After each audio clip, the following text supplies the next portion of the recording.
Hello football! Today we have the Champions League final Manchester City-Chelsea 0-1. Brilliant match in all respects, on all fronts, on all ranges of emotions, and of course there was more than enough tactics. So Chelsea had the most clear alignment and tactics. Of all the players, only one position in attack was in question. Roughly speaking, Tuchel had a choice between Havertz, Pulisic and possibly even Ziyech. In the end, he quite expectedly chose Havertz, and as it turned out, he made the right decision, because it was Havertz who scored the winning goal, and thanks to a smart movement, he constantly kept the defense of Man City in suspense. But as for Manchester City, here Pep Guardiola has again prepared a large bouquet of various intricacies. Firstly, there is no pure defensive player in the squad, neither Rodri or Fernandinho, and this place was taken by Gundogan. Yes, the same Gundogan who actually scored the most goals this season in Man City. As a result, the attack is less variable, and there was no element of surprise with Gundogan bursting into the penalty area. Moreover, this affects not only the attack, it has become less variable, it affects the center of the field in general. It has turned into a common passable yard, because who helped Gundogan? Bernardo Silva dropped a little lower, this is another -1 player from the attack group, and plus a supposedly player in the center of the field who didn't bring much benefit. There is still a passable yard, and Chelsea did absolutely everything he wanted there when he moved from defense to attack, precisely through the center, because it was a fierce hole, everything in the center was emptiness, and it was a disaster. And in general, judging by the pattern of the game, Man City is forced to go forward, because this time Chelsea choose to game with number 2. This is reliable and understandable. As a result of it, the team goes forward, the fullbacks also rise higher and move closer to the center, and then with counterattacks the City simply loses the flanks totally. And every now and then Tuchel or James take and move the ball calmly without hindrance. That is, you understand, yes, there are not very many options in order to aggravate somewhere. Even there are not enough players from time to time in the zones. Someone loses an individual duel with a Chelsea player, there's a passable yard in the center of the field, and the flanks seem to support the attack, but at the same time the flanks of Chelsea are very dangerous. Accordingly, there is also a danger of space. Either it will not have time to return, or they have risen too high, and in short, it was on all fronts and on each section of the field. Take any aspect, in no one Manchester City won. But the question arises, what was Pep Guardiola content with? Why did he choose this particular starting plan for this match? He's not a fool, he's not stupid. Everyone knows that Pep Guardiola is a genius and all that. But well, why the hell he needed this whole thing? What kind of quack it was? In fact, it seems to me that everything is rather banal and simple. He wanted as much control of the ball as possible, as much as possible possession of the ball, but in fact and visually, Manchester City did not have an advantage. He did not control the game, and also statistically, at the end of the first half, of my opinion, Man City's ownership there exceeded Chelsea's ownership by 4 or 5%. In short, Pep Guardiola's original plan failed on all fronts. But we'll come back to Man City. In the second place, we need to talk about Tuchel's starting plan, what he prepared there. Now, as for Chelsea, Thomas Tuchel immediately began to minimize his risks and played quite low in defense by his standards. High pressure was almost absent and was turning on only in the center of the field. And as soon as they took possession of the ball, there was no need to invent anything. We have enough players in the team with a good pass, both in the center of the field and in defense. And as we already noted, Man City had a hole in the center. There was also enough space on the flanks, so Chelsea did not invent anything and did the right thing. We just immediately shoot behind the backs of the defenders into any free space, directly according to the situation, no matter which flank, no matter even if through the center. The main thing is not with the help of a short pass, without any fuss, so that Man City didn't even think about counter-pressing or turning on high pressing. No, they just spat and that's it. And once again, it was enough against Man City. And why it was enough? Firstly, because Chelsea used it all very well, but first of all, it's still enough due to the fact that we talked about a little earlier, due to the fact that there is a space on the flanks and a hole in the center of the field, due to the fact that the original plan of Man City, Guardiola's plan, failed because of this again, alas. Thanks to this, for example, Timo Werner had several good chances, but as usual at first he screwed them up, then fed the defenders of Man City with such situations, and in the moment with a goal he simply took one of the defenders behind him and opened the area for Havertz's movement. Of course it all worked thanks to the pass of Mason Mount, who in the first half single-handedly created as many as 3 chances for Chelsea, when the whole City created only 2.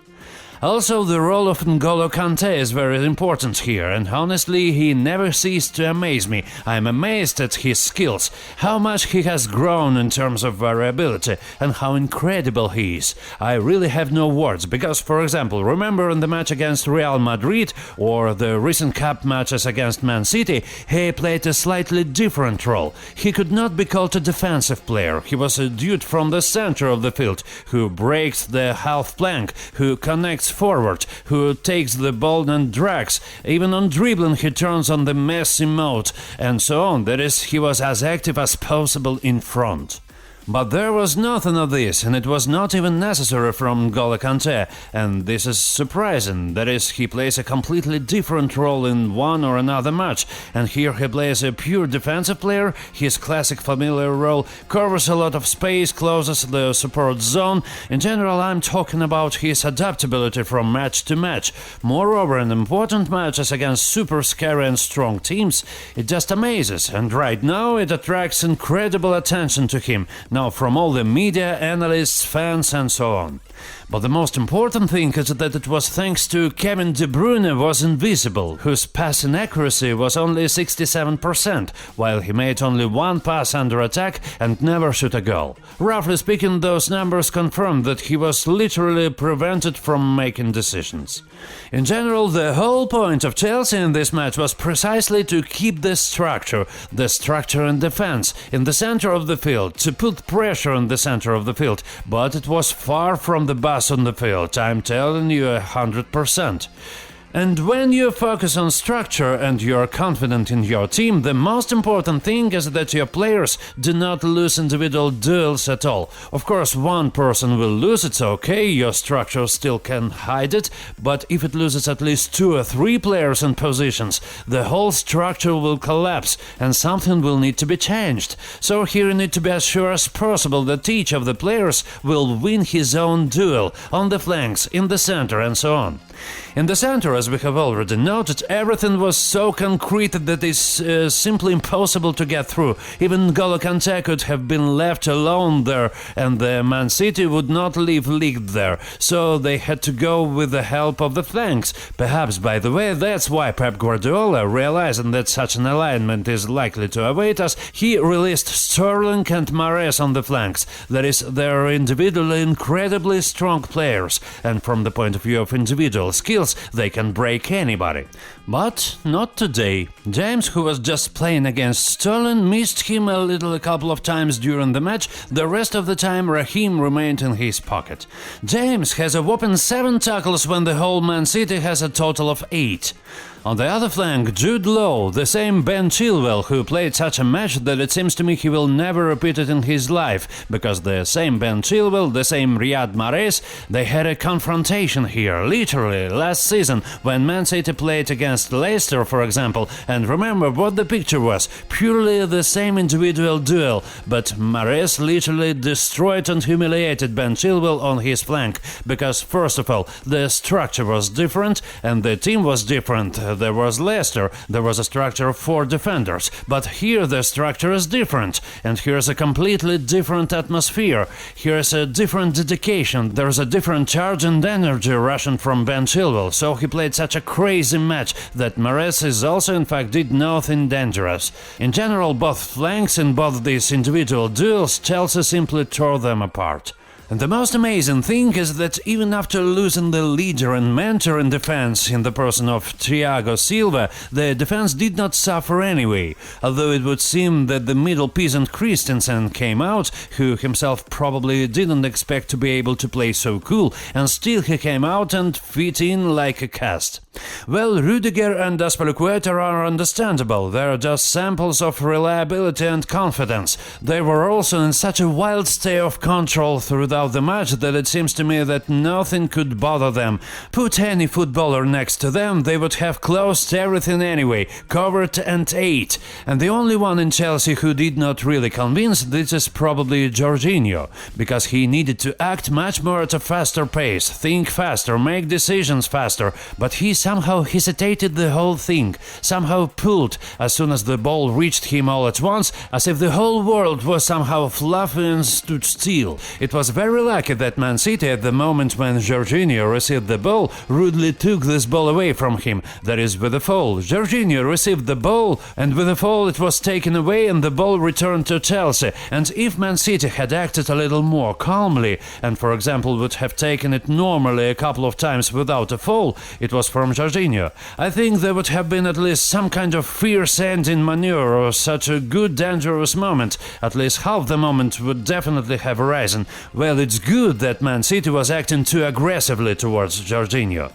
As a result, as you could understand, two factors have come together. Not the most obvious decisions of Pep and a great game of Chelsea football players, both individual in duels and team.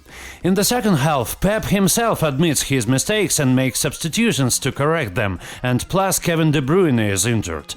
But there too, these changes to the game's campaign, they looked kind of fussy and uncertain on the part of Pep Guardiola, because okay, good, Jesus came out, Fernandinho came out, Gundogan went higher, that is with the forward connection functions, that is Man City rolled back to normal adequate settings, and when the moments were supposed to be born, the team at this moment, when these first changes occurred, let's call them the first changes, the team issued the most dangerous segment, if we take the entire distance of the whole match.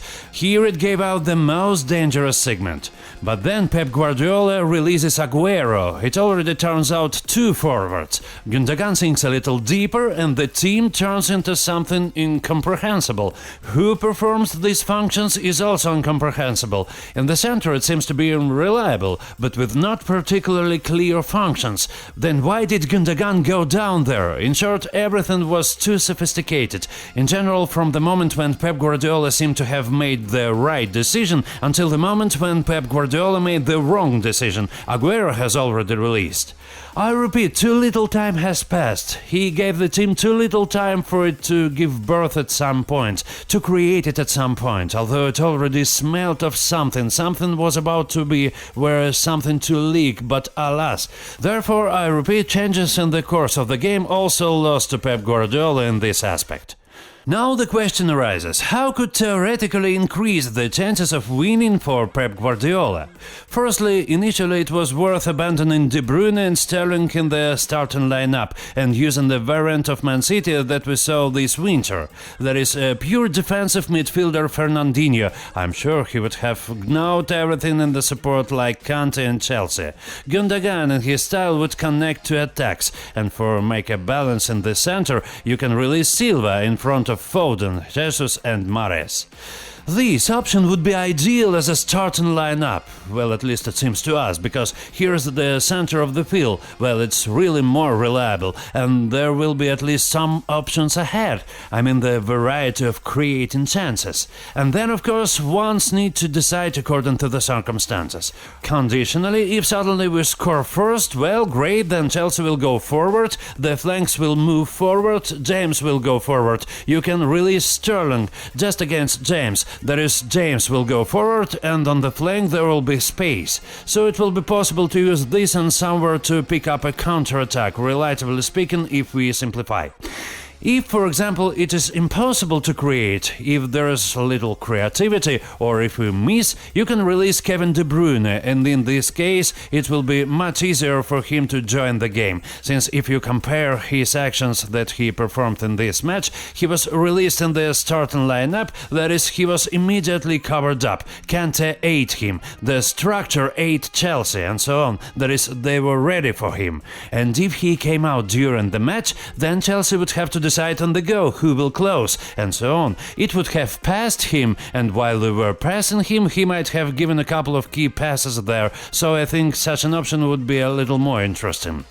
The final result is absolutely completely fair. Chelsea looked much better and more collected, with clear, albeit simple ideas and incredible charge of the players. In fact, there could have been more goals since Timo Werner ruined a couple of chances for sure, and Pulisic had a great chance.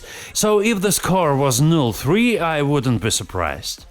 The best in Chelsea's lineup is of course James, who ate Sterling on the flank, and also Mason Mount, who knocked out as a god, as well as absolutely all the defense, both who went out and who were at the field from the start, and of course N'Golo Kante, about whom we told everything.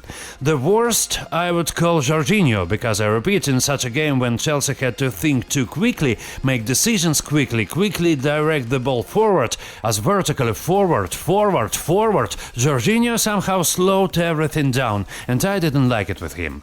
I repeat, it was very lucky that he was constantly taken away with fouls. In Man City, the best was Phil Foden, who just tried harder than the rest. He hit a lot, dodged a lot, took on himself, constantly flickered in the attack, but didn't forget to return. So in general, he just had a stable, good match against the background of the terrible game of the team as a whole. If we talk about the worst, then this is Bernard Silva, who was somehow hardly noticeable. He didn't bring any benefit at all. I tried to find something from him, but it turned out there was no anything specifically useful from him. Maybe you noticed or learned something, so write in comments. And Raheem Sterling was not needed, he was empty. James just ate him. He seemed to be trying, but he lost an individual duel, so in the end he did not bring any benefit.